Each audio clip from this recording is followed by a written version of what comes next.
Bonjour, je m'avais vous présenter une nouvelle vidéo sur, n'est-ce pas, la série de l'exercice numéro 1 sur les alcools des cours de vacances en ligne en terminale S. Alors, il s'agit donc de la partie B de l'exercice numéro 1. Alors, vous pouvez nous joindre sur WhatsApp au 77 748 53 11 pour toute information pour vos cours en ligne et vos cours à domicile. Alors, voilà l'énoncé donc de l'exercice. Nous allons le lire ensemble.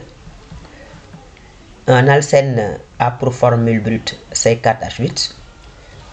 Petit a, donner le nom et la formule semi-développée de ces isomères. Petit b, montrer que par hydratation, on peut obtenir 4 alcools différents. C, on dispose de ces 4 alcools d'un oxydant, le permanganate de potassium acidifié par de l'acide sulfurique, de réactifs de chiffre, de BPT et de dinitro de 4-phénylhydrazine. Expliquer comment peut-on répartir ces alcools en 3 classes. Écrire les équations d'oxydation. Donc voilà donc l'énoncé de l'exercice. Nous allons partir donc d'un alcène, C4H8, et nous allons d'abord donner la formule semi-développée des isomères ainsi que leur nom. Ensuite, on va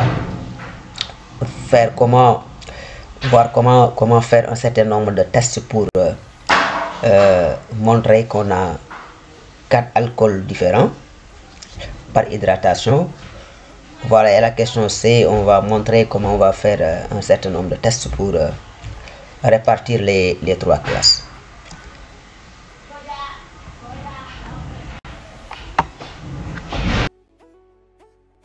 Voilà l'alcène B de formule C4H8, les formules semi-développées et non des isomères.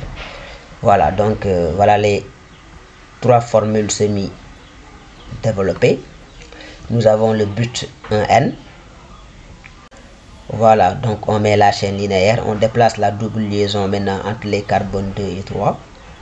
Ça donne le but de N. Donc dès lors qu'on écrit le but 1N, on pense au but de N. Voilà, maintenant on va écrire maintenant la chaîne ramifiée, 3 carbones plus une ramification, on place la double liaison. Ça fait donc le 2-méthylpropène, voilà. Donc nous avons donc 3 isomères, le but 1N, le but 2N et le 2-méthylpropène. Maintenant, à la question suivante, nous allons montrer que par hydratation, on peut obtenir 4 isomères. Voilà.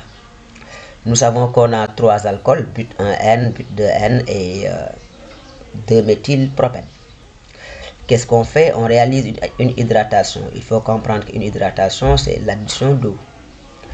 Voilà, donc on va ajouter simplement de l'eau sur ces 3 alcools, ces 3 isomères. Et à chaque fois, nous allons noter ou écrire le produit obtenu. Voilà. Alors, on va commencer par le but 1N. Quand on ajoute de l'eau au but 1N, ça veut dire quoi? Que l'eau se fixe sur un alcène par fixation d'un H sur l'un des carbones de la double liaison et d'un OH sur l'autre, et vice-versa. Ça veut dire quoi? Quand on ajoute H2O sur cet alcène-là, dans un premier temps, on prend la H, on le fixe sur ce carbone-là. Ça va donner CH3, CH2, CH2. Et on prend le OH, on le fixe sur ce carbone-là, ça va donner CH2OH. Voilà, donc c'est comme si on prend les 2 carbones de la double liaison. L'un va recevoir H, l'autre va recevoir OH. Dans ce cas, ça donne ceci. On peut avoir un deuxième isomère où on fixe le H ici et le OH par là. Ça donne le deuxième isomère. Donc c'est le butane 1-ol, donc le butane 2-ol. Voilà. Maintenant, quand on prend le but 2N, le but 2N, lui, est un alcène symétrique. Donc il y a un seul produit. Donc le but de N, lui, il conduit au butane 2-ol exclusivement. Voilà, maintenant on va prendre donc le 2-méthylpropène. Même démarche que tout à l'heure, on met le OH ici, le H là, ça donne ceci. Donc ça donne donc le CH3, CH2OH, c'est donc le 2-méthylpropane 2-ol. Ou bien on met le OH ici et on met le H par là, ça donne ceci. Ça donne le 2-méthylpropane 2-ol. Du coup, lorsqu'on compte, on a 1, 2, 3, 4. Nous avons donc 4 isomères. Donc voilà, on a bien répondu à la question. Donc on a 4 isomères.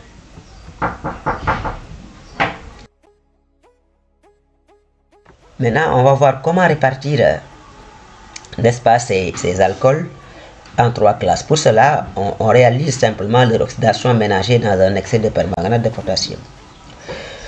Puis on fait réagir les produits avec la DNPH, le réactif de Schiff et le BBT. Voilà. Nous savons que dans le cas des alcools primaires, on va obtenir, n'est-ce pas, des aldéhydes puis des acides carboxyliques. Voilà. Donc les alcools primaires sont les alcools 1 et 3. Donc les alcools 1 et 3 vont donner des alcools primaires. Alors ils vont donner donc des aldéhydes puis des acides carboxyliques. Donc l'acide carboxylique, la formation de l'acide carboxylique est mise en évidence par, n'est-ce pas, le BBT. En milieu acide, rappelez-vous, le BBT prend une couleur jaune.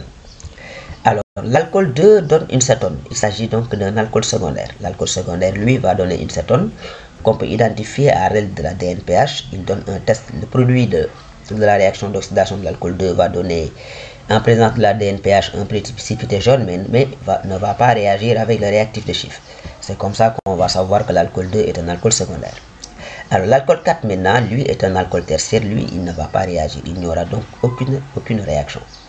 Donc pour, n'est-ce pas, répartir ces alcools en 3 classes, on va les faire réagir. Donc on va faire, n'est-ce pas, leur oxydation ménagée dans un excès de dichromate de potassium, n'est-ce pas, et on va mettre aussi du BBT. On va voir que les alcools 1 et 3 vont donner, n'est-ce pas, donc vont jaunir le BBT parce qu'ils vont donner des acides carboxyliques. C'est ça qui va nous montrer que ces alcools-là sont les alcools primaires. Voilà. Pour l'alcool secondaire, on va obtenir, n'est-ce pas, une cétone qu'on va caractériser par la DNPH et le réactif de Schiff. Et l'alcool tertiaire, lui, qui est l'alcool 4, lui, ne va pas réagir. Les équations bilan de des réactions. Nous avons MnO4- plus 8H plus 5 électrons donne Mn2 plus 4H2O. Et nous avons CH3, CH2, etc. OH plus H2O donne CH3, CH2, CO, OH plus 4H plus 4 électrons. Alors donc là, on va voir que ici on a 5 électrons et là on a 4 électrons. Donc là, on multiplie en bas par 5, en haut par 4. Juste expliquer que la H2O qui est là, lorsqu'on passe de l'alcool primaire à l'acide carboxylique, l'alcool primaire il a un seul O, l'acide carboxylique il a 2 O. On équilibre ces O là en ajoutant H2O à gauche, donc du côté de l'alcool. C'est pourquoi ici on a H2O. Voilà les H maintenant. Dès lors que vous ajoutez H2O ici, il suffit de compter les H pour voir que là vous avez 3, 4, 5, 6, 7, 8, 9, 10, 11, 12. Et là vous comptez, vous allez trouver 3, 4, 5, 6, 7, 8. Ce qui fait que 12 moins 8, ça donne 4. Donc il faut ajouter 4H+. Et si on a 4H+, là il y a 0 les charges. Il faut donc simplement 4 électrons. Voilà. Et voilà, on obtient alors 4 MnO4- plus 5 C3H7. Ça, on peut résumer ça C3H7 CH2OH. Voilà. Plus H2O, nous avons 4 fois 4, ça fait 16 de ce côté-là.